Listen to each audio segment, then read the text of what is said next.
Hey, how's it going? How are you? I'm good. I'm good. I see you're back up in action with power there. Yeah, it was a rough go. I'll tell you that week was sorry, I'm closing something out real quick. Okay. That week was kind of rough because the beginning of that week I got some news from the place that I work that there was going to be some layoffs. So it was like super scary. And then I realized I wasn't one of the ones that was laid off, so I was pretty happy about that. And then the next day, all the power goes out from this storm. Literally, the storm lasted for about 15 minutes, but it hit so hard and so fast that like 100,000 people were out of power. So in Nashville, so that's where I'm at in Nashville, Tennessee. But Oh my goodness, that's terrible. That's yeah, crazy. So was I'm what kind of a storm did you guys have? Was it like a tornado or so we had like a couple of tornadoes before, like the month before, and this is like the third one. It wasn't a tornado, but it was just strong winds. They knocked down a lot of like power lines and all that jazz, So it was rough, but we made it. I mean, like I was grilling outside, doing things by candlelight, like back in the old days. It's take it back to 1952? well, I'll tell you what, it shows you how I don't want to use the word weak, but it shows you how unlike prepared we are for things that like without luxuries. Like if we don't have electricity, like everything changes. Like because everything that we have is based off electricity, like our oven, like everything. So it's just it completely like shuts us down. It's crazy. Oh, it's true. I think of like the times that like I have a battery pack on my phone, Hmm. just because I work from my phone remotely. Hmm. So my phone's always dead by like noon each day. So if I don't have that extra 110% or whatever to go into my phone, I have nothing. But God Right. forbid my phone's not on the charger right. Yeah. And I wake up in the morning, it's only at like 30%. I'm screwed for the day. And I feel like paralyzed because then I'm like, I can't work. I can't do anything. I like try and work off my iPad that's like 10 years old. It's like an iPad Air. Yeah, no, we Yeah. definitely get paralyzed pretty easily. Yeah. Yeah. No, for sure. For sure. So where are you located at? So I'm in Nashville. So Where are you at? I'll give you a little bit of a rundown, a Mm. little bit about who I am because we don't know each Sure. other super well Yeah. yet. Yeah. Absolutely. But I am from Canada. I'm Canadian. Hmm. I lived in the States for over a decade. I did the professional athlete thing with track and field for about a decade. I did my undergraduate degree. I did my master's degree down in the US. I started at LSU and I finished at the University of Washington in Seattle. I ended up staying there from about 2008 until 2017, summer of 2017. Hmm. So it was actually around the 2016 Olympics that I wasn't really sure what I wanted to do with track and field. I was throwing javelin. And the way Canada has it set up, well, I guess the way the rest of the world has it, the standards by the Olympic Committee is that they can take country can take top three per event. So it's quite a large team each country can take, but Canada only lets you go if you've placed top three. Oh. So the year before, I'd placed fourth at Worlds, but that's not good enough for Canada, which is why all of us athletes who are smart come down to the States because there's a lot more money. Hmm. But anyhow, that's kind of how I got into bodybuilding. Was a coworker had said, "Hey, like let's do a bikini show to clear your head," and I was like, "Yeah, it can't be any harder than what I'm already doing." I was wrong. Dieting's way harder. It sucks. It's the worst. But it was just something that I agreed to do one show. I was thinking a one and done, clear my head type thing. But I just kind of fell in love with it. At the beginning, it's funny. You know the movie Coyote Ugly? Hmm. Yeah. Oh, when my coworkers, let's do a bikini show. That's what I was thinking. We're gonna go dance at a bar. I'm like YouTubing fitness routines, and it's coming up like girls in lace suits dancing on chairs at bars. I was like, oh my gosh! I was like, what did I just agree to? Because like, Mama didn't raise no quitter here, so I'm gonna follow through. But I was like, what did I agree to? So I was That's very, very pleasantly surprised to find out about this entire industry behind it. Because forever I had been so narrow-minded and one-track minded with track and field. sure. So that's how I kind of got into it. So I ended up in Seattle, and in 2017, I came back to Canada. Hmm. So I do plan on going back stateside eventually, which you obviously know one of my really good girlfriends, Yeah. Missy. Hmm. So we both Seattle. Okay, cool. That's cool. I'm actually a little bit interested. I mean, you told me a lot about yourself, but let's start like at that at the Olympics part of it. So, did you always want to do track and field since you were little? Like, did your parents compete? Like, how did you get into that? Because to get to the level that you were at with track and field, being fourth and being one spot away from being in the Olympics, that's a high elite level athlete at that point. So I mean, like, how did you decide that that was what you wanted to pursue in life? Well, yeah, thank you. It's funny. I knew my entire life that I wanted to be an athlete. I didn't know what.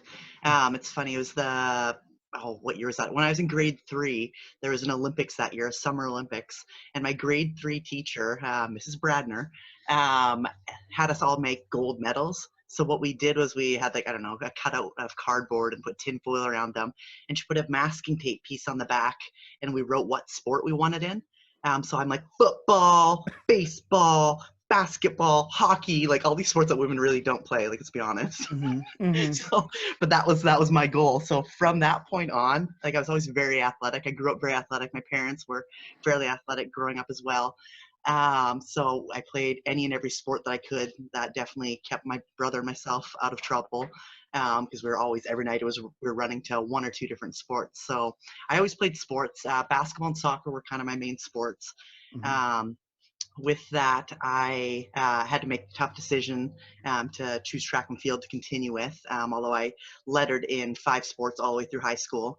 What really got me into track and field was in 2001, I had a major ski accident. I hit a tree, easiest part of the run. I was with my family, grew up skiing since the day I could walk. So like I'm all right skier is what I'm saying. Mm-hmm. Yeah, I But get it. somehow caught an edge. Yeah. So I hit the backside of my head, and it caused internal bleeding in all 4 corners of Oh my no. head. So I was airlifted to Children's Hospital in Vancouver, which is kind of the best hospital in Canada for kids, at least. And I ended up unconscious for about a week. They were trying to figure out what was going on, what the extent of the damage was, if the swelling was going to come down, what they could do. They obviously assessed all their options and did a whole bunch of tests, and they weren't super hopeful that I was going to come out of this. Mm-hmm. I'd stopped breathing numerous times on the way down to the hospital to be airlifted. There was kind of a lot to it, or a lot with it, and yeah, they at one point thought that I might not be able to walk again, didn't know what that was going to look like. And long story boring, flash forward a week later when I'd woken up, I started doing my rehab and different games. It was funny. I'm someone who is very competitive, but Mm-hmm. they'd do like a clock and they'd be like, okay, count to 20 as fast as you can. So I would, okay, every other number, okay, ABCs, just to see what the extent of the damage was Mm-hmm. with my brain. But with that, I ended up somehow miraculously walking out of the hospital on the 11th day. I remember we went down to the ER or to the ICU and thanked the doctors. And they're like to my parents, because they'd been there a long time. Mm-hmm. They're like, hey, like, how's Brooke doing? And my parents like, this is her. I was like, hey, like right here. They like looked like they'd seen a ghost. Yeah. So with that, because they couldn't really explain how I was alive or walking and talking and breathing on my own, they told my parents my first question was, when can I play sports again? And they were kind of like, we have no idea what would happen if I tripped and fell and hit my head, or what if a ball hit me, or what if something happened. Mm-hmm. So with that, I would go to my brother's track meets or games for the next month. So I kind of joked that that was my first 3 months on house arrest, that I wasn't really allowed to leave the house. I remember laying on the ground, looking at the ceiling, watching the fan spin, thinking this can't be all there is to life. But going to my brother's track meets, I finally convinced my parents a few months later to let me do something. I was like, anything. Like, well, you can do race walk. Like, that's pretty safe. And they're like, well, how about you throw javelin too? Like, that's pretty safe. You just stand there and throw, which is funny because I've had like $75,000 surgeries now. So javelin's really not that safe. There's a lot of injuries that can Right. happen from Right. it. But yeah, so that's how I got into track and field. Was I did my very first kind of meet there after watching my younger brother. I broke the provincial record and was like, oh, this is kind of cool. So for the next years after that, that was in grade 6. The next 6 years, it seemed like a really good excuse to miss a few days of school here and there. So that's kind of how I got into it, and then started winning national titles. And that's kind of what led me to choose track and field over basketball, was because Mm-hmm. being nationally ranked in basketball, shy of being Lisa Leslie, good luck, Mm-hmm. you're not going to be nationally ranked. Right. Whereas track and field, if I was winning national titles, it seemed like the smart choice. So that's kind of how I went that direction with it. Sure. No, that's an amazing story because I mean, so the whole thing about hitting trees while skiing, that seems to happen fairly often. At least the most and I'm not a skier, I've snowboarded here and there, but the Mhm. most popular or like famous event of someone hitting a tree is do you know who Liam Nelson is, obviously the actor? His Yeah. wife was, they went skiing, his wife hit a tree and died like from and they were avid skiers as well. Mm. So it's like, how hard are you hitting this tree? Like you personally, how hard did you hit this tree that it caused all this damage? Like, was it full speed, full on, head first, or how did the impact It's happen? well, it's funny because I guess paralleling back and forth. Hmm. Easiest part of the run, it was kind of sloped downhill. Like it wasn't a steep incline by any means. Like we were on kind of like the cat track of sorts. Hmm. So the cat tracks are normally the boring part where you're like trying to pump and like get as much speed as you can because you're going so slow. You don't want to hike out. So it's not like I was going very fast. Like I couldn't even guess how fast I was actually going. Like it's a cat track. Like they're Hmm. slow. Hmm. But just the way that I caught an edge and it kind of threw me off the trail and hit the backside, that was enough. Like I guess trees are that solid that your head does not take very kindly to running Yeah. into them. Yeah, and that's the most vulnerable. If you've ever, like, I come from a world of combat sports like wrestling and other aspects like that, and other sports like that, and that back of the head is so vulnerable, especially if you get like, always people worry when they get taken down that it's not the slam, but it's the back of the head hitting, hitting the flooring is what's so scary, because there's no protection, like, in the back of your head. It's all like towards the front, so Yeah. yeah, that's so scary. But it's interesting how like all athletes tend to have like a similar like disposition, that competitive spirit, even though like that drive, that competitive spirit, that even in a like a morbid and horrible situation such as that, they're like always looking to propel themselves forward. You hear it constantly, and it's like the same thing in your situation. You're hurt, you're in a coma for extended period of time, and when you wake up, what you're thinking about is, okay, well, where can I compete? Like, okay, can't compete here, but where can I compete? A lot of people that don't have that kind of, like, should I say, like, drive or championship Yeah. spirit, yeah, they will, they'll be thinking, oh, how can I recover, how can I, like, get back to my normal life. And it's interesting, the two ways that, athletes and high level athletes think, and everyone else, how they think. I mean, that's kind of what makes you um a champion, essentially. It's that kind of, I've never seen a champion that doesn't have that kind of, Like it's like disposition. it's like grit or something. Like I'm not Right. still putting Right. grit here, but there's Yeah, something. it's hard to put it exactly in words, but it's like, it when you see it. When someone has it, you can tell they have it. It's a interesting feeling. So you get, you start your career in athletics, at that point, with that type of athletics, after Mhm. your injury. So, and then you start winning championships and so forth, and awards. At what point are you like, okay, well, I'm at a level now where I can actually consider the Olympics as a goal? Like, was Well, it soon? it's funny because so obviously I can say this now because I'm not too worried about amateurism rules with NCAA. But there are amateurism rules within the NCAA, and you lose eligibility if you break those. Obviously, sports in America, there's two things I tell everyone this. There's two things that Americans care about. It's their armed forces and sports. Nothing else really matters. Let's be honest. Yeah. So, and I love that. I mean, I'm all for that. But yeah, I at a young age was doing well enough to compete with the pros. Hmm. So I would do all these professional meets as an amateur, and the way that we would get around that was if I ever won prize money or anything, it just went straight to my track club. So I didn't have to deal with it. I didn't have to see it. My track club could accept it. This is one of the loopholes. They can accept it, but I can't. So Hmm. if magically my flight to the next meet is somehow paid for by my track club, hey, my track club did it. Right. And they didn't really count that. I'm sure if we went for a board with NCAA, they might look at that a little differently. Hmm. But that's kind of how we got around. I remember there was one track meet, a very big one in Vancouver, BC. Uh, a lot of Americans, normally it's Americans and Canadians at that one. Mm. Or a lot of Chinese come over for it too. But anyhow, I remember that was the only time that they were like, Brooke, we need you to take this. And I had to carry the check myself. And I was like, oh my gosh, like I can't look at this. Like, so that was the only time that I really kind of towed that line, I guess. Yeah. But my very first Olympic trials was 2008. So I was fortunate enough to start doing that like the year after high school. Wow. So that was kind of cool. So I am 30, I'm 31 this year. So Mhm. in 2008, that was, yeah, 1 year out of high school. I graduated when I was 17.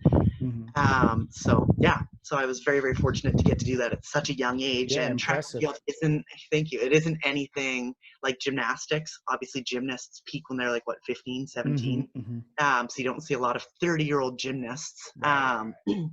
But with track and field, ironically, it seems like sprinters are normally around 24, throwers or jumpers are around 28 to 32. Mhm. So it's funny that I'm kind of really in my prime now, even though I did so well back then. Right. So, and now that I've gotten into bodybuilding and kind of become obsessed with this as a hobby, Mhm. now I do coach volunteer here at my local high school. And I was in Seattle as well at private schools there. Mm. And it's kind of funny because occasionally kids are like, Coach Pighin, like, can you please just throw for us? And I'll be like in tennis shoes, not even tied up. And I'm like, no, no, no.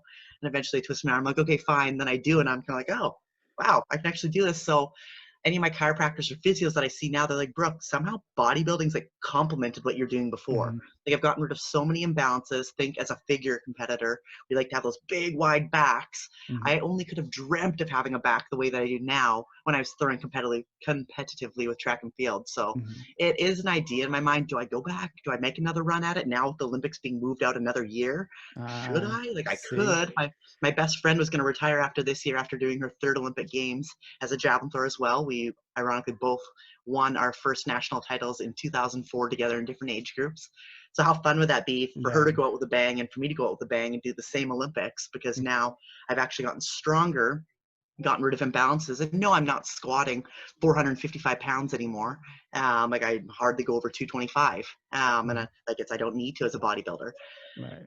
So it's funny to think that my training's changed so drastically, but I'm still just as strong or maybe stronger. I might not be as explosive, but I could make up for that, or I Yeah. could get that back.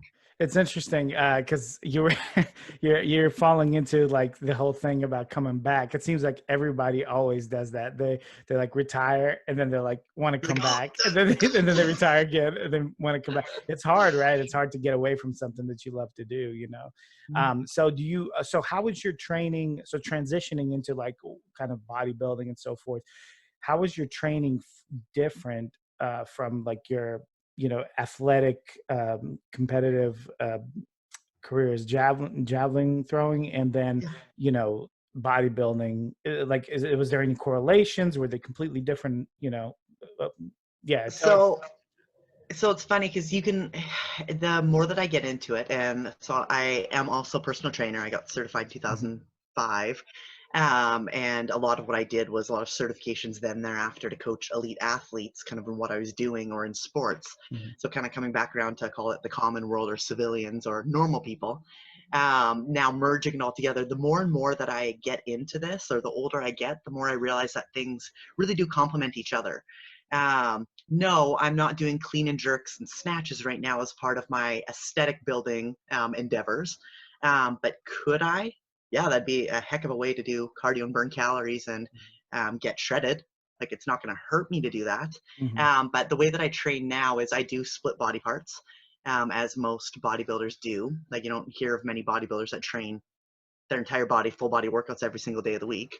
right. Um, so yeah, I guess that's where my training's really changed is I'm not doing as many plyometrics. I'm not doing as many sprint intervals, like around the track, or across fields or whatever. Like that's not how my training's structured anymore.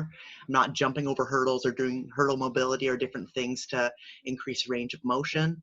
Um, yeah, I guess that's Mhm. basically how it's changed. I still occasionally will do different deadlifts here and there. I obviously am squatting. I do 2 leg days a week, and I am squatting on both of those days. So there are a lot of things that are still similar. Like it still is very, very close. No, when I was throwing javelin, I wasn't doing bicep curls. I Right. was doing like overhead extensions and stuff because I need that shoulder mobility and strength and that explosiveness to get over here and throw. Mhm. So I did do a lot of that. So there, again, there's crossover on both sides, but Mhm. there's some things such as bicep curls that I just had no use for before. Right. So you would say that probably your Olympic training or that type of training was more explosive, Mm, and then like your bodybuilding training, and as is most of us, we do it more like a steady, yeah. you know, concentrated, full extension effort. So yeah. Did so. But what's also interesting about that is that a lot of the prior figure competitors, the champions, even were involved in track and field, like Aaron Stern. Aaron Stern. Yeah, so it's like not now. I'm not sure how she would do in the, that might be a tough break because just the divisions have changed so much. So how is your training now with Corona going on? Like, is it generally like we would go to the gym, we would have a full, you know, way to work out, all the machines we want, all the weights we want. Now that's been completely eliminated. So a lot of people are going crazy. They don't know what to do. They're over here lifting trash cans. I mean, doing all kinds of nonsense. Like, how are you training? Have you found a way to like supplement, or complement your workouts? So I guess kind of back to with track and field, wherever I went, I could be in weird parts of the world. I remember I was in the Middle East one year. You make do with what you have. You Hmm. have to find a way to get whatever you're doing in. And I think I've got that kind of mentality of no matter where I am, like you get it done. If you're at a hotel, if you're in your backyard, wherever you are, you get it done. That might mean that you have to use your brain a little bit more and get a little bit more creative or hire a coach to help you through that.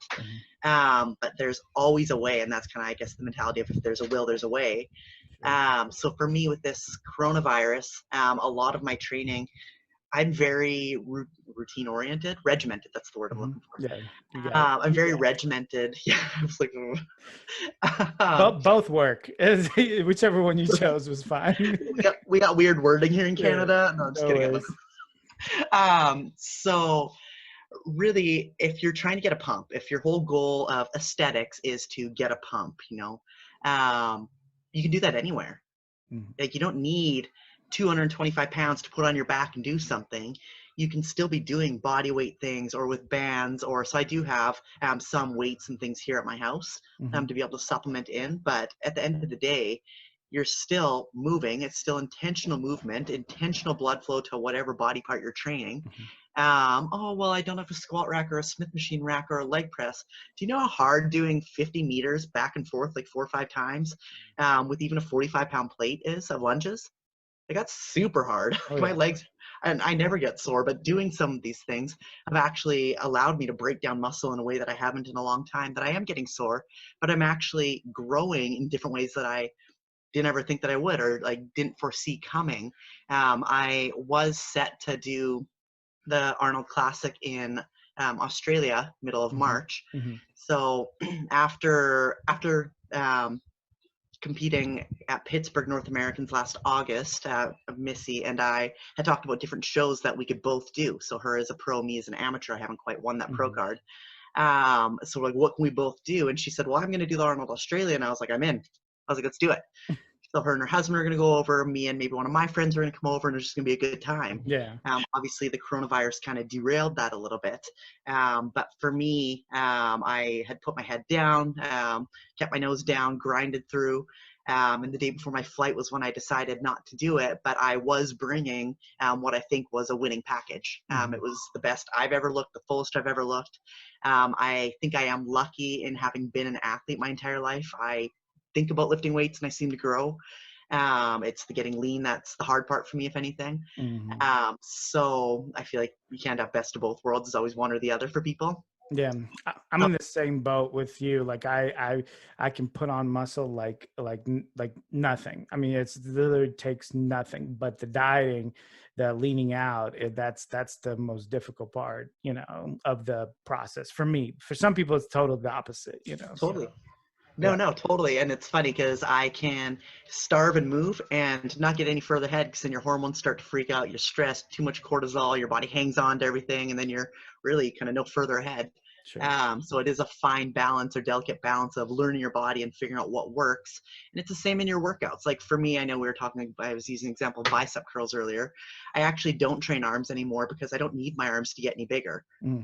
Like random, random thing that I know about myself is my arms are 14 and a half inches around. They fluctuate between 14 and a half and 15. I am 5'10". Yeah, So I'm not a small person, but for me, whether I train arms or not, they stay that size. And yeah, I'm not really sure how that's possible, but I guess that's where genetics come into sure. play. And my arms have always kind of stayed whatever size. So for me, I don't need to be doing that, but figuring out what your body does need obviously is going to reap different rewards. And that's more to the fact or the idea of if I'm doing all these lunges or different kinds of lunges now and I'm seeing growth, obviously that's something that my body needed and is only reaping the rewards of. Hmm. Yeah, I mean, definitely genetics I would say is the reason that your arms are staying that way, because anybody else, they wouldn't train their arms and they'd turn into twigs, you know. But so you've got that down. You don't need to worry about that. Yeah, and as far as Missy is concerned, that what she's like such a cool, you know, person. She actually took a picture she had and signed it for me and like sent it over. I have it up in my home gym now. So that's pretty cool of her. I just want to give her a shout out for that. But so she's competing in figure two occasionally, you know, and so that was kind of interesting when I talked to her. She told me about that as well. So what's your so in March you have plans in March to compete. We're not that far from when March was. What are, like what's the future goal for you? I know it's hard to say because we don't really know what's going to happen with this whole coronavirus thing. But do you have any ideas? Do you have any plans? Like, of are you going to continue to diet? Like, what's the plan from now on? Yeah, yeah. So I have been reverse dieting since then. I kind of knew I did do a local photo shoot here just to try and document something other than Hmm. what's on my iPhone. Hmm. But it kind of seemed like this might go this way, that shows are going to be canceled and postponed. And with so many uncertainties, it's funny because like my immigration issue with being back here in Canada, Hmm. everyone's freaking out about the coronavirus and the uncertainty that they're feeling, all the things that come with that. It's not a good feeling. But really, that's how the last 3 years of my life have been with not knowing with immigration. Can I move back to the States? Can't I? When am I going to be able to? When are my lawyers going to figure out? Immigration plays by their own rules, so you never really know where things are going to go. So this uncertainty, that's kind of what the coronavirus, I feel like, is for everyone else. So I feel like I'm kind of like, okay, this is just my life though. So I was kind of able to step back and breathe and be like, okay, would it be smart to keep prepping for something like, even if it were to be like junior nationals or whatever, because they opened it up to Canadians, Canadian citizens this year. I was like, okay, I could do a show like that. Um, but there's so many what ifs around if it'll even happen. So doing that is only going to stress someone's body out. So are you going to be able to bring your best physique yet? Um, Amidst all that stress and chaos and potential panic, Sure. is it worth putting all the time and effort and money into doing it? Right. So for me, I kind of stepped back and I was like, okay, what can I do? And it very quickly became a game of like the what ifs or when. And I found a show in Costa Rica. Their pro-am November 7th. Um, I think it's November 7th. It's Saturday. They're on the same time zone as you, I believe. Hmm. Hmm. So there's no crazy days ahead or behind like Australia. Um, so with that, that became kind of my backup plan. I was, you know what, let's do it. Let's run Hmm. at that. Hmm. That seems far enough out that this might have slowed down by then. It's not Sure. a massive show to begin with. So in the sense that I don't have to worry about them relying on selling thousands of tickets for them to have the show go on. Right. So it just seemed kind of like a safe bet. So as of right now, that still is kind of my plan, is to run at the Costa Rica show. After that, there will be other shows in December that are around that are qualifiers as well. So if I needed something, I could. Or when I win my pro card in Costa Rica, maybe I'll enter a show in December as a pro. Yeah, so that's actually what I was going to ask you. So the Costa Rica show, how many people get pro cards? Just the winner? Yeah, just winner. Just the winner. And it's not a big show, so that's very doable. You could definitely do that. I mean, that for sure. Because I mean, just looking through, as we're talking, I'm kind of looking through your IG page. I mean, you've got a great physique, so like I definitely think that you could, you could definitely take that show, especially if it's on the smaller end too. I don't see why not. The only, you're going to be battling Corona. Really, that's your biggest competitor that you're going to have to beat. Hopefully, they'll. Here's the thing here, and just to sidetrack, I'm not sure we're ever going to get rid of Corona, but I just think things and businesses and people are going to have to just find a way to work around it. So it's like, will Corona still be here? Probably. Will we still be wearing masks? Probably. But it's like, but does that mean that we have to cancel every bodybuilding show there is? I don't think so. We'll see, but it's like you said, it's an uncertainty thing, because a lot of these shows are based off sponsors. If the sponsors are not pleased or uncertain, like you mentioned, they're not going to want to sponsor the show, which then crashes the show. So I think that's kind of what's happening with the Olympia. So, but what do you think? Do you think we're going to have the Olympia this year? Oh man, that's a loaded question. With the announcement that came out yesterday, I'm sure you saw that, that they are moving it.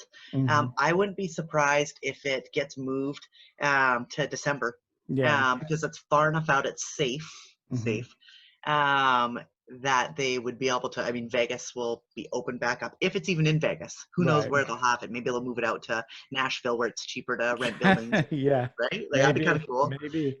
I'll definitely be Um, there if they did. Oh, heck yeah. Oh my gosh. Yeah, so I do think that they will do everything that they can to have it. The thing about the Olympia is that on the pro side, they might have the amateur side. I guess we'll know based on the shows that happened before that. Yeah. But as far as the pro side, the prize money, the pot is, I believe, correct me if I'm wrong, but it seems like it's all the sponsors put their money into the prize pot. So it's not I believe reliant so. on ticket sales. The Arnold Australia, Arnold Ohio, I think any of the Arnold Classics are reliant on ticket sales. Right. So that's why, for example, Tony Doherty, it didn't make sense for him to have the pros come over, because he's paying for them to fly over. He's putting them up. He's paying all their different expenses of sorts. Mm-hmm. And then he has to pay prize money on top of that. Versus have the amateurs still go as he did, where he can collect registration money off them. He can collect other fees and different incidentals or things off them. And then try and lessen the burden of what he's put out as far as a businessman and money goes. Yeah. So it kind of makes sense what he did as far as continuing to have the amateurs, even though it ended up being a show of 5 instead of a show of 50. But yeah, I think it's going to be a crawl back. It's not going to be, no show is going to come out with a bang. It's just going to be a crawl. So like, you're going to have some competitors, sign up for shows, and then maybe the next time around, you're going to have a few more as people get more comfortable. We'll see. What do you think about, just off topic of what we're talking about now? What do you think? We touched base, but what do you think about the competitors getting, everyone getting kind of bigger in every division? First off, have you seen that? Have you noticed that being the case? 100%. Oh my goodness. Yeah. Where do we start? I saw, it's funny. I think it was at FIBO. Yeah. It might have been last year. I believe it was last year. So that's in like February or something. Dana Lynn Bailey's being interviewed by someone. It might have been Dave Palumbo or something. And he's like, "Hey, so do you think that you'll like ever come back and compete again?" And she was like, "What?" She's like, "What division would I compete in? Bikini? Like Right. maybe figure?" She's like, "Yeah, no." Because the divisions have changed so drastically. And I thought that kind of painted a really good picture of how things have changed. She won the Olympia, and now what? Doesn't stand a chance, Right. from what she's saying. Like, that's crazy. And like, she's got an amazing physique. Like, she looks unreal. I think she's right. I mean, I think she's right. I think she doesn't stand a chance. I think she's 100% right. But it's not anything to do with her. It's just the way, the divisions have moved. Absolutely, and that's where, I mean, we were talking about Aaron Stern. So where figure has gone, you had Aaron Stern, and then it went to Nicole Wilk, or not, didn't go straight to Nicole Wilkins, but Yeah, we'll they were take those two as battling kind it, of, yeah, out. yeah. Hmm. So, but Aaron Stern now, she had to go re-win her pro card with IFBB, and now is doing bikini. So figure is now kind of what bikini, or bikini is now the old figure. Can you imagine, even Yeah, like Nicole Wilkins was forever like my idol in figure, someone who I was like, I would love to have that right. body. Like that's the physique that I want. That's what I want to chase. Now, obviously things have changed a bit and I have to chase something maybe a little bit crazier than that. Hmm. But forever, that was my like dream model physique. I was like, she looks amazing. Yeah, Femininity, like it's, to me, that I think that that's very beautiful. That's my taste though. But with that, things have drastically changed, and that no longer cuts. Like that's no longer going to cut it, which is yeah, unfortunate. Or it's, I mean, it's not that it's unfortunate. It's just it's life. It's changed. right. So as far as where physique is, I think getting rid of women's bodybuilding really caused everything to jump that much further. Hmm. So you had a lot of women's bodybuilders that were displaced, so they maybe fell into physique then, and then now, or so that pulled figure up, that pulled fitness up, and that kind of pulled bikini up. Yeah. Like you look what bikini used to look like, and what it looks like now. Like some of these girls are shredded to the gills. Hmm. It's a bikini girl, like Yeah, just absolutely peeled, yeah. but it's nuts. But that's just the way that it is. Yeah, so sometimes you'll see a picture of a bikini girl, and I'll be like, "Oh, that's obviously a figure girl. It has to be, right?" And then like you'll look at the bio, and it's like, "Oh, IFBB Bikini Pro, huh? What?" I'm like, "Okay," but now, I mean, of course, by now I'm used to it. But like you look at Shanique Grant, and and Dalen and Bailey. I mean, there's the differences are unreal. Like, Yeah. you can't even. I mean, it's unfathomable, the differences. So, and then, like you said, now Latorio is winning the, figure, and then, Sydney's winning it now. So it's like very, very, they have very similar type of physiques, compared to like Aaron and Nicole, a lot of difference there. So it's just, but do you think it's, you mentioned that it's not unfortunate, but No. is it? I mean, like tell me, like, do you think there's a point where they have to kind of like stop? And then if that's the case, who stops it? Do the athletes stop it? Do the judges stop it? Like, who takes control, if you even need to? Yeah, yeah. Personally, I would like to see it stopped. That's again completely personal Mhm. preference, because I really do like call it the all-American feminine look, like the Mhm. look of say Nicole Wilkins. Mhm. Maybe sure it could be a little bit more muscular, a little bit more peeled than that, but she still was very feminine. Wasn't like she didn't look masculine. She didn't have a lot of masculine side effects that you see Mhm. a lot of bodybuilders incur in their endeavors to chase crazier depth with their physiques. Sure.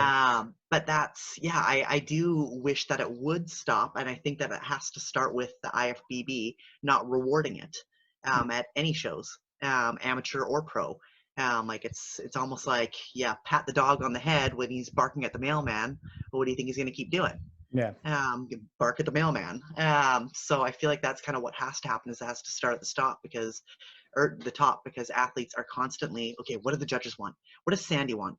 What does so and so want? Like what are they looking for? Mhm. So we're constantly reevaluating and guessing and hoping that we bring what they're looking for. Heather D's pro figure. I was talking to her when I was in Salt Lake City last March. I did a show there. And she was like, yeah, she's like, spent a whole year trying to build a way bigger package, and then got told at the Olympia that I was too big, something smaller. She's like, so you spend like a whole year doing something, and then they tell you, nope, just kidding. That's so irritating. Yeah, you never actually know. And that's honestly why I wanted to go to Australia, um, or now want to go to Costa Rica or somewhere overseas, is because I talked to Elaine Craig from Craig Productions in Seattle, the Emerald Cup. It's a very tight knit community in Mhm. Seattle. So I feel like there's lots of these tight knit communities. But she's a friend of mine, so I was texting her, and she's like, Brooke, honestly, go overseas. She's like, that's your best bet, because the thing about doing Vancouver or the Toronto Pro Show is they go for a not so all American feminine look. Mhm. They like that hard as nails, whatever look. That's what they're Grainy. looking for. And Yeah. go, yeah, that grainy. And that's, I mean, could I do that? Sure, probably. Would it be hard? Absolutely. But that's not what I want for myself or my health long term either. Sure, sure. So, I mean, like with that, you're kind of like helped me go into a transition and what I wanted to ask you. So, do you feel like you a competitor needs to just come in the way they feel they look the best, and then just kind of where the cards fall, they fall, or do you think they should chase like what the judges want? I think that there's definitely a fine line and or a balance. I am not someone who believes that everybody's a winner, everybody gets a gold star. I was at my cousin's kid's t-ball game, and one of the kids on the team swung 12 times and kept missing the ball, and then he finally hit the tee, and the ball fell off. And they're like, "Okay, run, run, run!" And they're like, "Oh my gosh, like gold medal, here's your ribbon, whatever." And I was like, "He's not a winner. He 12 swings and he hit the tee." I was like, "How are you rewarding this?" So I don't think it's necessarily Yeah. something where they should say, yeah, just bring whatever you think is good. Mhm. Because we do see, unfortunately, a lot of entitlement and a lot of people who think that they're the business and show up, and it's kind of like, really? It's What were you, common in fitness too. yeah, yeah. Like, did your mom tell you that? Like, was it your mom that told you this was a good idea? Because no, like, you look 5 weeks out. Like, Right. you have another 5 weeks. So there's got to be some sort of a balance, I think, with it. Yeah. But ultimately, I do think there's rules, there's parameters, Mhm. and they're there for a reason. And the IFBB ultimately is in charge of setting these. So whatever Jim or Jam or any of those guys want to set into place, I think that is what we should be chasing. And Yeah. if you don't like it, don't do it. Yeah. Like, if you Uh, don't want to do it, get out. There's the door. For sure. I mean, there's definitely enough divisions now where you can find a division where you're competitive at least to a degree, Mhm. and then you do your best, and then you leave it where it is. You might not be first, but you do your best. And that's just, that's sport, right? Like, I mean, Yeah. everybody can't be UFC champ. Everybody can't be, the NBA finals champion. That's how it is. So Yeah, and that's, I guess, where the guidelines really kind of break it down so it's measurable, sorry, and no, you're fine.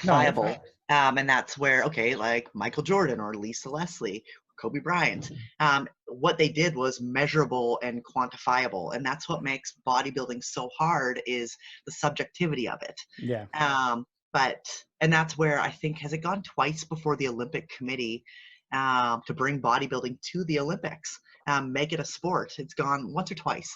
I know that it was before this Olympics that's supposed to happen. It had kind of gone back to a vote again and didn't get passed. It'll never But happen. it was I'll tell you, it'll never happen. It's the drugs. That's the problem.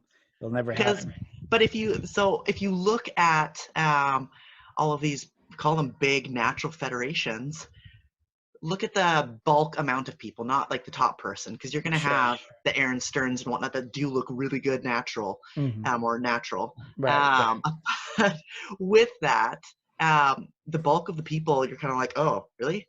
No, Yeah. that's not really what I like. Oh, like you put her on the cover of Oxygen? Why? Sure. Like you're putting the people that are at the top of their game, the best of the best. And unfortunately, a lot of times that means that people have enhanced or optimized their hormones or done something Yeah. I to mean, get there. So, look at it, Lance Armstrong. Lance Armstrong has been winning Tour de France since I was in diapers, mhm, and they still never caught him. They actually never caught him in any drug test, in anything. The only mhm, reason that he got busted is because people started turning on him, and he ended up admitting it. But no test ever came back that he was, yeah, on drug. And you think Lance Armstrong is the only person? The second guy behind him was also, and the one behind him, and the one and behind yeah, him. So I mean, yeah, I completely get you. I think it might be just because bodybuilding is so overt, especially with the men. That's the thing with the bodybuilding women especially and with with the the men. men. It's so obvious that it gets to the point where they just like, ugh. Mhm. Like, I think if figure was a sport by itself, I think they could definitely do Olympics with that. Like, if they could do it with bikini, they could do it with, like all those lower, like muscular divisions of women for sure. But Mhm. No, definitely, yeah, definitely. And that's where really, yeah, that would be the biggest reason that it Heard of, wouldn't yeah. last is because people would be like, oh, this isn't even that exciting. Yeah. Well, that's not that great. Like, okay, my neighbor looks like that. They're just super lean. Um, My you neighbor's know, super so, lean. but with that, it's funny because talk about subjective skating, diving, Mm-hmm. gymnastics. Like your bra shows in gymnastics when you catapult yourself and do 20 flips through the air, Very and your true. dock points. Very Like true. there's so many things that make those, just in my opinion, just as subjective. Very So true. I'm not really sure that there's that much of a leg to stand on as far as bodybuilding not fitting the criteria, because it's just a subjective. There's Sure. judges, there's a panel, they give you a 9 or a 10 or whatever, and that's how it's done. It is what it is. Have you seen on Netflix the documentary Icarus? You're talking about the Russian Yeah, scientists? the doping Yeah. scandal. So I'm from Russia, actually. I'm Russian, and like, so yeah, I really enjoyed watching that because it's very it's hard to Telling. explain to somebody, but when you're watching that, you're like, yeah, it's typical Russia. That's Right. typical. Like that.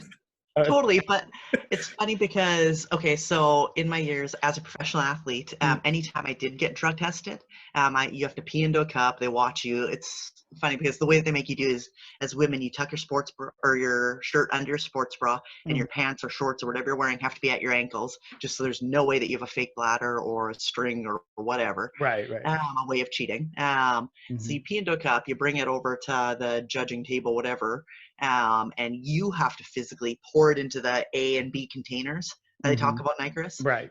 You have With to the physically locks. do it. Yeah, just Hmm. so there's no way that they can be like, oh yeah, I can't then claim, oh, I failed it because the judge tampered with it. They touched Hmm. my cup.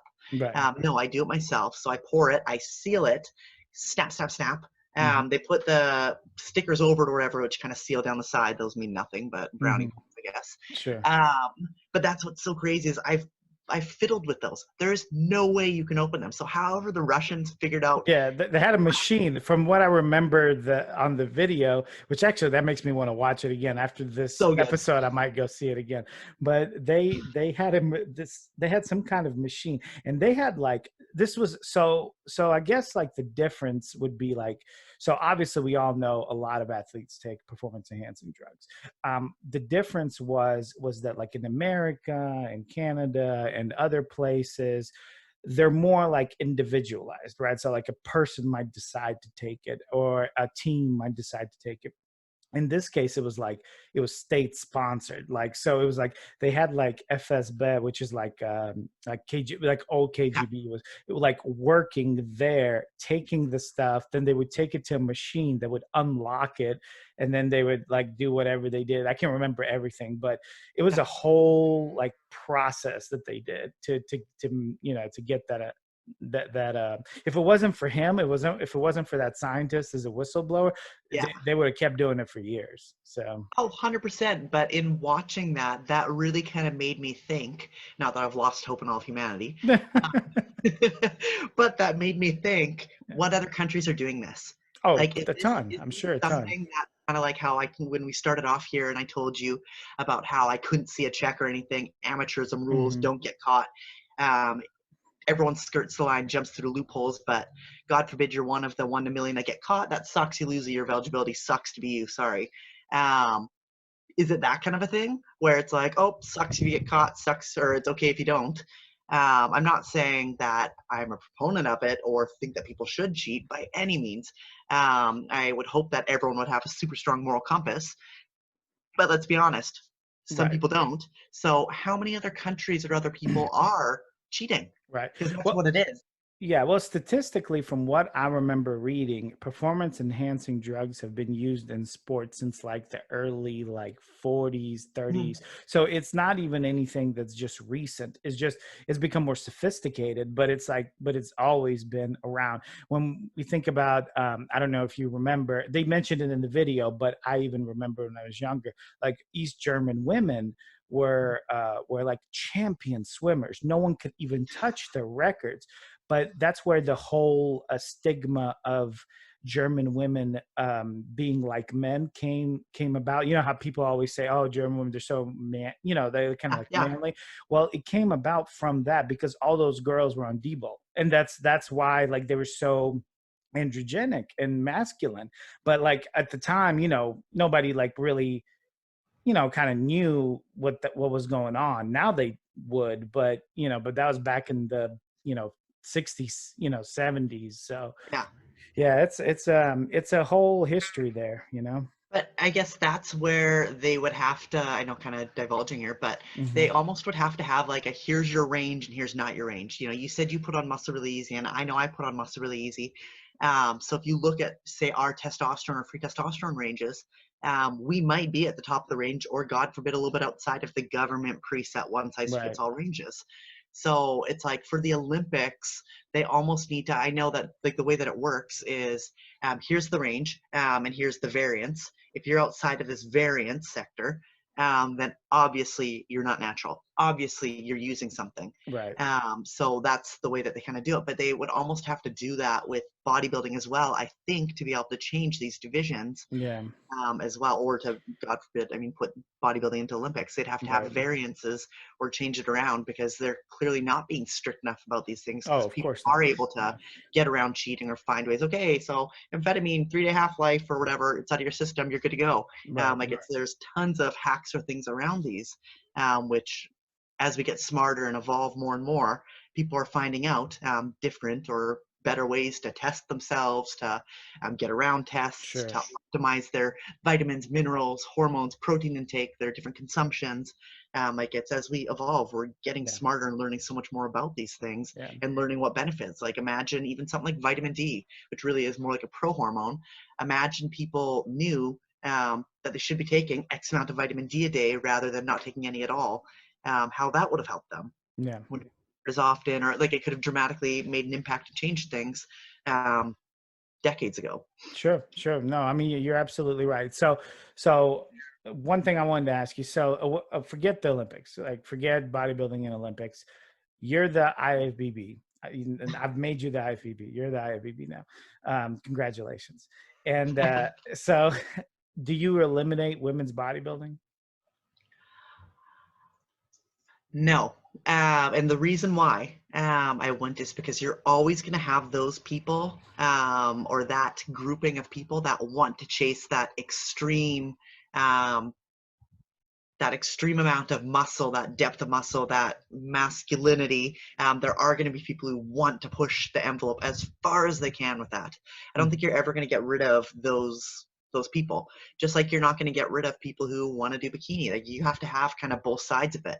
By Mhm. not having an option to go as balls to the wall as you want, um, you're going to pull all the other divisions up, and that's why you're Yeah. going to see figure turn into physique, and bikini turn into figure, and so on. Yeah. I guess bikini's kind of turned into wellness instead. Sure. Like it's, yeah, like you're never gonna fully get rid of that, and that's why I think bringing it back actually is a very smart move because there's still enough interest there from women and from men alike.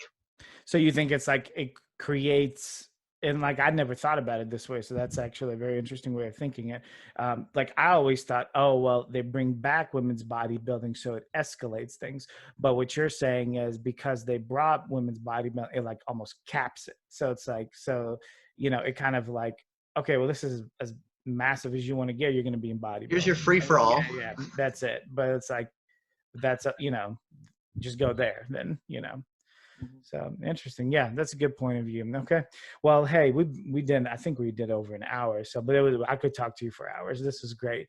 So, if somebody wanted to contact you, like any kind of nutritional help, advice, like any photo shoots, anything at all, like how would they, go ahead and plug like any kind of contact information or anything in? Yeah, so my Instagram is the easiest way to reach me.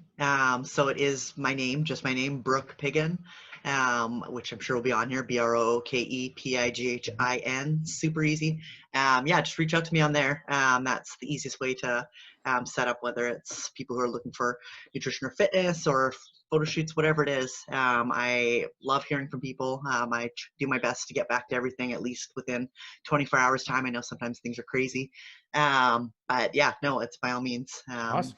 reach me on there. Awesome. All right. Well, hey, thanks, Brooke. I'll let you get back to your day. Thank you again for all your time. I appreciate it. Thank you so much for your time. Yes, I'll look forward to All right. chatting with you another All right. time. Take Take care. care. Bye bye. Bye-bye.